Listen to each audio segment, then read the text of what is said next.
How has lifting been beneficial for you with running? Like, and how much lifting do you do? Or yeah. I mean, I would pit the training block that I did last fall against anybody's training block for any sport ever under any circumstances, altitude or not, clean or not, like any sport ever. I mean, I was doing 125 miles a week of running. I was doing a few honest workouts snuck in there. I was doing lifting for basically my whole body. I was doing a lot of obstacle work. So, dangling on stuff and grip work and that sort of thing. You're getting ready for an obstacle race? Mm-hmm. Okay. I did a 24-hour obstacle race, or attempted to. I did 12 hours of it or something like that, and it went so wrong. And I was prepping for that just because, two of my training buddies and best friends in the world were doing it. And I kind of had this realization that I'll just hop in here and we'll bro out. It'll be great. Mm-hmm. And so I was prepping for that and being able to lift that much because, going into the marathon, like in June, I need to weigh 127 pounds. There's just no way around it. And it's like my set point, as I perceive it, is probably about 140. My body would like to weigh that more than it would, if I was just, that's post Red Mill, just beached. Mm-hmm. If I was just hanging out and like doing gym bro stuff or like just exercising to be generally fit, I would probably weigh 145 pounds or so. And I don't know where that would stop. Like if I tried to pack on muscle, I've wondered about that because it seems to be more of my proclivity there. But being able to lift that much and being able to be okay if I weigh 137 on the start line, which is about what I weighed, I was able to recover and feel great and have fewer pains than I've ever had ever. And that tells me something in there.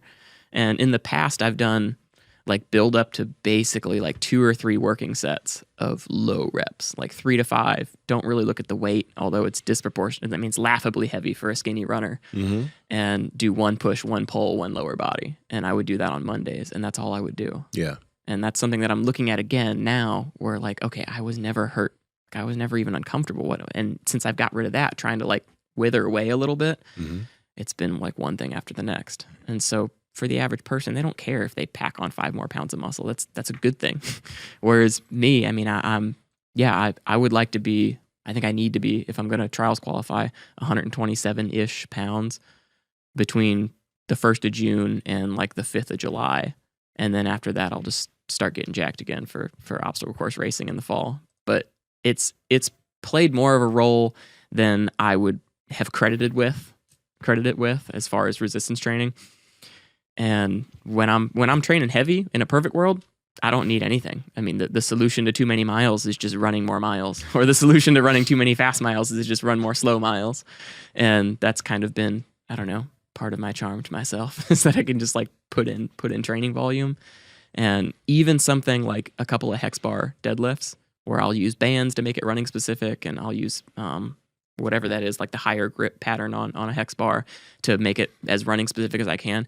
Even that, when I wasn't doing that and I added it in the last 3 to 5 months, I was boom. I mean, I immediately went from 130 to like 133. And my body's just like, it wants to pack on muscle mass. Yeah. And I don't know, but all my like real runner friends that are talented, it doesn't matter what they do, they'll never pack on muscle mass. They can't even deadlift body weight. And that's why they're faster than me. It's like their body just doesn't, they can just put in the work. And so it's interesting because a lot of elite athletes say, oh yeah, lifting is the best thing ever. It's like, yeah, because if you're already, 13 some in the 5K, the genetic diversity within that group of humans is so small and none of them can put on muscle mass, or basically none of them can, right? And so of course they think lifting is just great as a blanket statement, where you have guys like me trying to pull off this like quick sleight of hand where how strong do I need to be? If I could go next door into the gym and deadlift 2 times body weight, having not deadlifted in 6 months and having never deadlifted to get strong, it's like, I'm probably strong enough. I don't know if I'm going to benefit from doing that, but I know that doing that with any regularity, I'll just pack on muscle mass. So I don't really know what to do with that. It's just such a fun science experiment, right?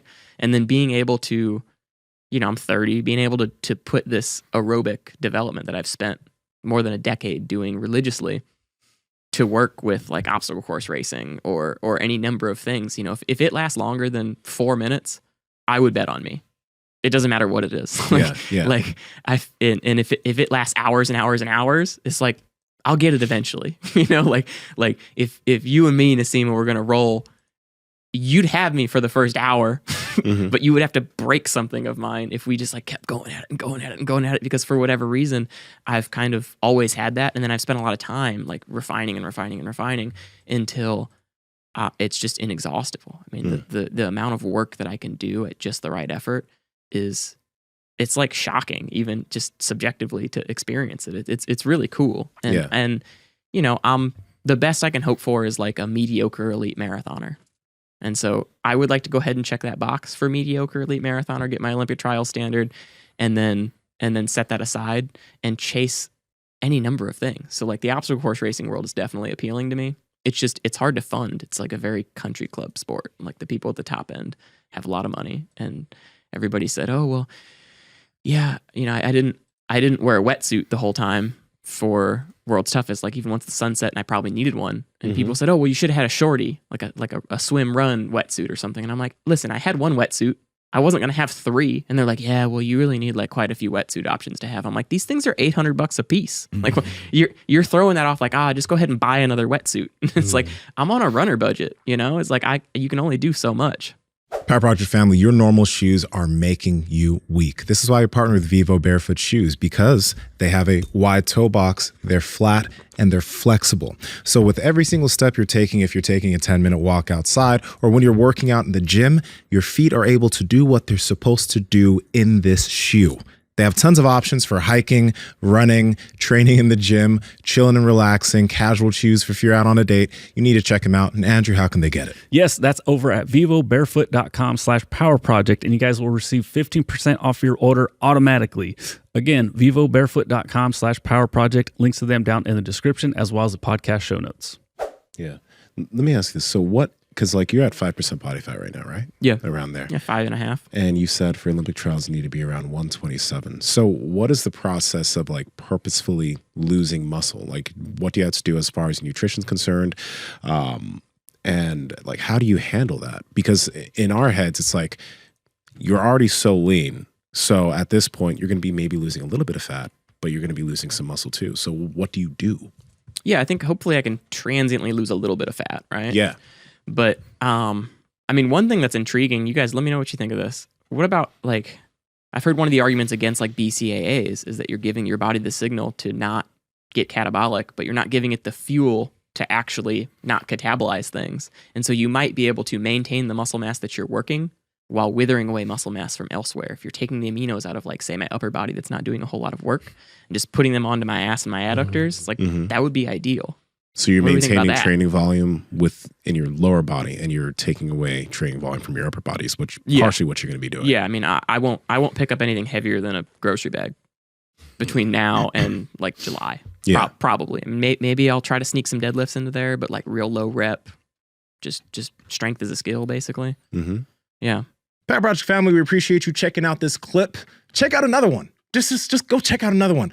Or comment down below and let us know what you liked about this one. But we love you guys, and we're going to keep bringing you the heat. So comment, subscribe, and all that good stuff, okay? Peace.